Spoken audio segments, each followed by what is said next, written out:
Bienvenue. Bonjour et bienvenue au cours Learn French Naturally, leçon 24. Conversation simulée. In this simulated conversation, the story will be in the third person feminine, for example, she lived alone. The questions will be in the second person feminine, for example, did you live alone? And your answers must be in the first person feminine. For example, yes, I lived alone. This lesson will be very difficult at first, but it'll get easier and easier after every try, and more importantly, it'll be very beneficial to your learning.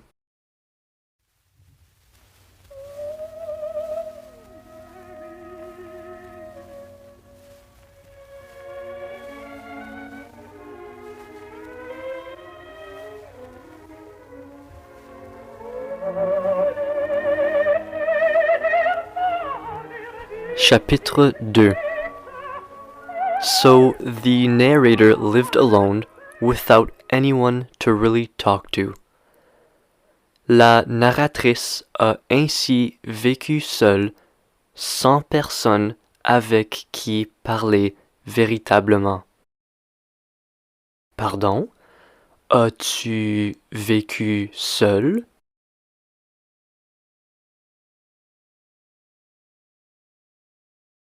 Oui, c'est ça. Seul.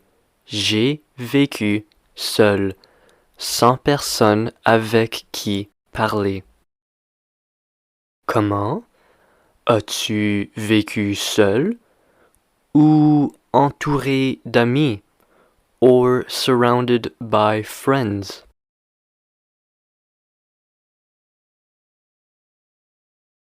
Seul. J'ai vécu seul, sans personne avec qui parler. Ah, d'accord. Et sans personne avec qui parler?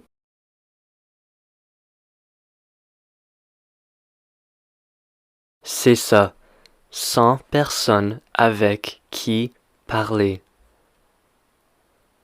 Elle a ainsi vécu seule, sans personne avec qui parler véritablement, jusqu'à une panne dans le désert du Sahara, il y a 6 ans.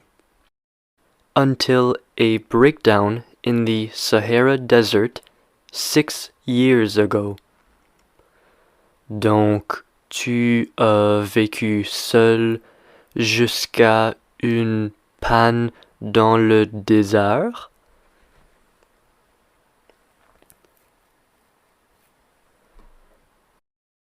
Oui, c'est ça. J'ai vécu seul jusqu'à une panne dans le désert il y a 6 ans. Comment? Jusqu'à quoi?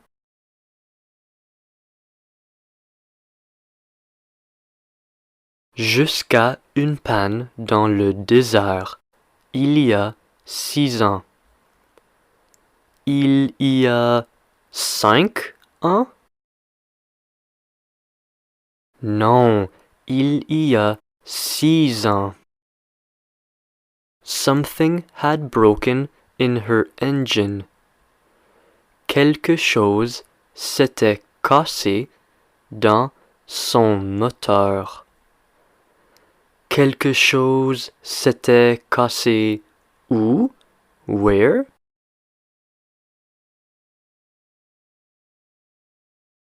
Dans mon moteur. Quelque chose s'était cassé dans mon moteur. Qu'est-ce qui s'était cassé dans ton moteur?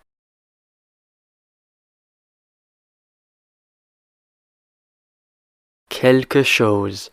Quelque chose s'était cassé dans mon moteur. And since she had no mechanic or passengers with her, she prepared herself to try to make by herself a difficult repair. Et comme elle n'avait avec elle ni mécanicien, ni passager, elle s'est préparée à essayer de réussir toute seule une réparation difficile. Pardon? Une réparation difficile ou facile?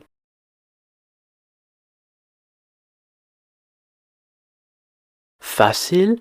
Non, au contraire, difficile.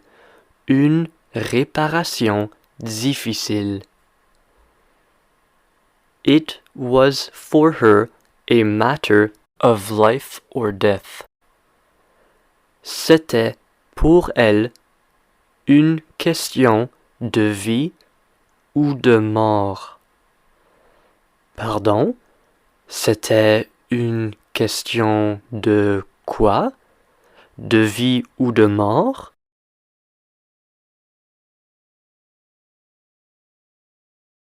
Ouais, c'est ça. C'était une question de vie ou de mort. Pardon? C'était quoi?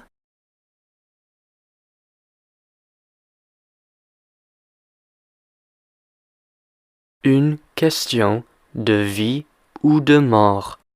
Pour moi, c'était une question de vie ou de mort. Ah, d'accord. Donc, c'était une question de vie ou de mort. Mais pour qui? Pour toi?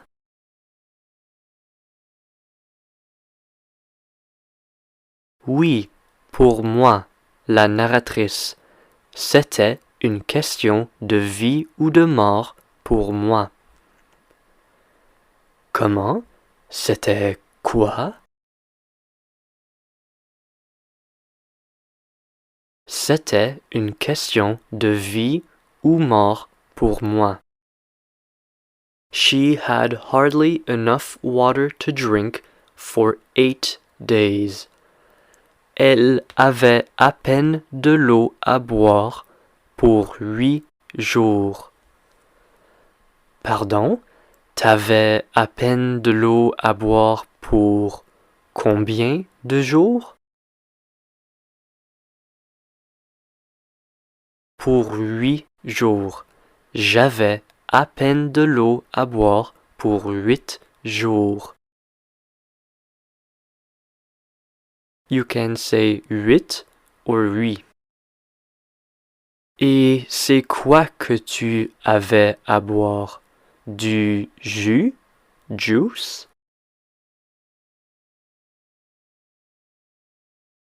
Du jus? Mais non, de l'eau.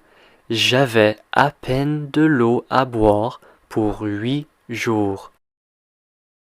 Ah, ok. Donc, t'avais à peine de l'eau à boire pour combien de jours?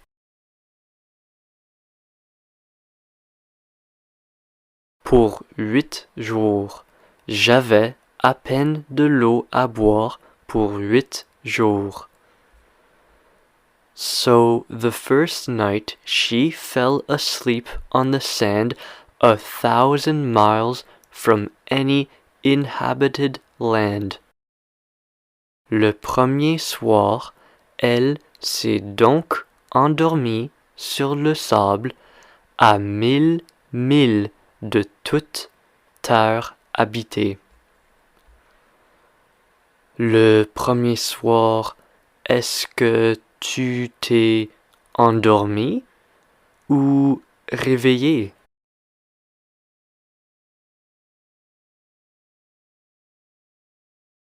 Réveillé? Non, au contraire, je me suis endormi le premier soir. Pardon? Qu'est-ce que tu as fait le premier soir?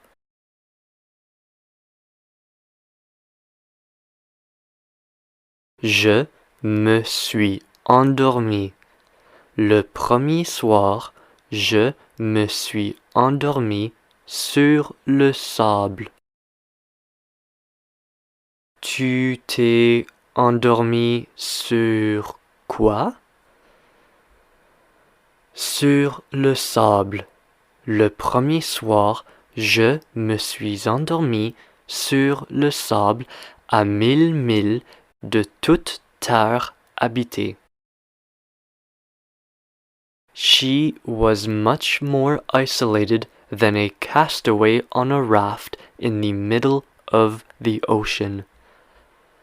Elle était bien plus isolée qu'un naufragé sur un radeau au milieu de l'océan. T'étais entouré de personnes?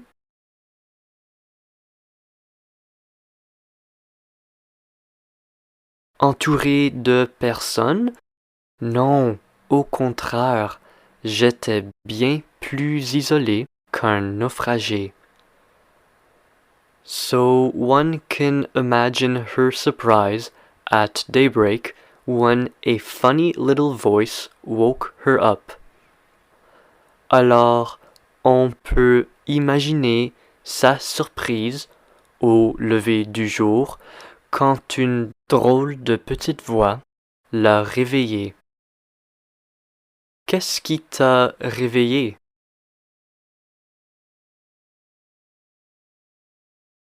Une voix, une drôle de petite voix. Elle m'a réveillé. Ah, et donc c'est quoi qui t'a surprise? La drôle de petite voix?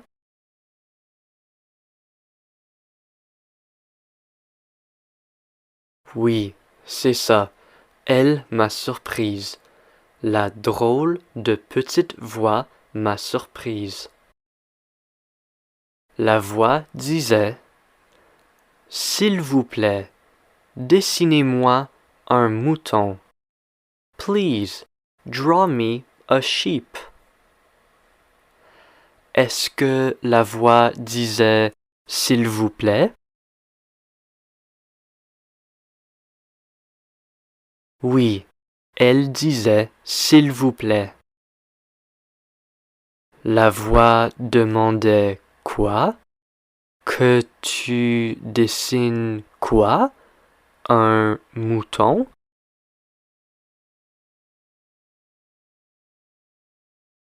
Oui, c'est ça, un mouton. La voix voulait que je dessine un mouton.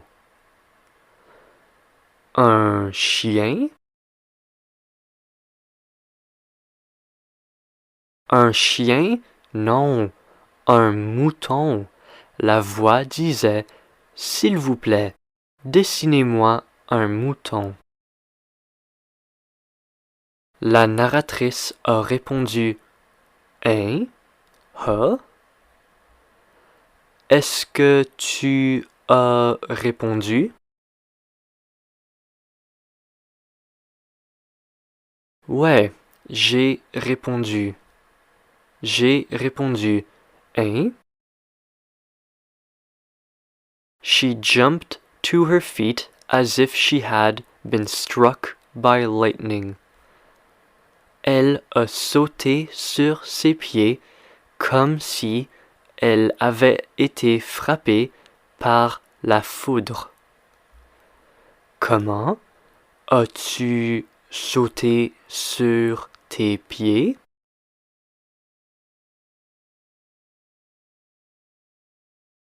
Oui, c'est ça. J'ai sauté sur mes pieds. Comment tu as sauté sur tes... Quoi? Sur mes pieds. J'ai sauté sur mes pieds. Pardon? Qu'est-ce que tu as fait? What did you do? J'ai sauté sur mes pieds. J'ai sauté sur mes pieds comme si j'avais été frappé par la foudre. L'histoire complète. Chapitre 2. La narratrice a ainsi vécu seule, sans personne avec qui parler véritablement, jusqu'à une panne dans le désert du Sahara, il y a 6 ans. Quelque chose s'était cassé dans son moteur, et, comme elle n'avait avec elle ni mécanicien ni passager, elle s'est préparée à essayer de réussir toute seule une réparation difficile. C'était pour elle une question de vie ou de mort. Elle avait à peine de l'eau à boire pour 8 jours. Le premier soir, elle s'est donc endormie sur le sable à 1000 milles de toute terre habitée. Elle était bien plus isolée qu'un naufragé sur un radeau au milieu de l'océan. Alors on peut imaginer sa surprise au lever du jour quand une drôle de petite voix l'a réveillée. Elle disait « S'il vous plaît, dessinez-moi un mouton. » « Hein? Dessinez-moi un mouton. » Elle a sauté sur ses pieds comme si elle avait été frappée par la foudre. L'extrait original au complet. Chapitre 2. J'ai ainsi vécu seul, sans personne avec qui parler véritablement, jusqu'à une panne dans le désert du Sahara, il y a 6 ans. Quelque chose s'était cassé dans mon moteur, et, comme je n'avais avec moi ni mécanicien ni passager, je me préparais à essayer de réussir tout seul une réparation difficile. C'était pour moi une question de vie ou de mort. J'avais à peine de l'eau à boire pour 8 jours. Le premier soir, je me suis donc endormi sur le sable à 1000 milles de toute terre habitée. J'étais bien plus isolé qu'un naufragé sur un radeau au milieu de l'océan. Alors vous imaginez ma surprise au lever du jour quand une drôle de petite voix m'a réveillé. Elle disait « S'il vous plaît, dessine-moi un mouton. » « Hein? Dessine-moi un mouton. » J'ai sauté sur mes pieds comme si j'avais été frappé par la foudre. Note linguistique.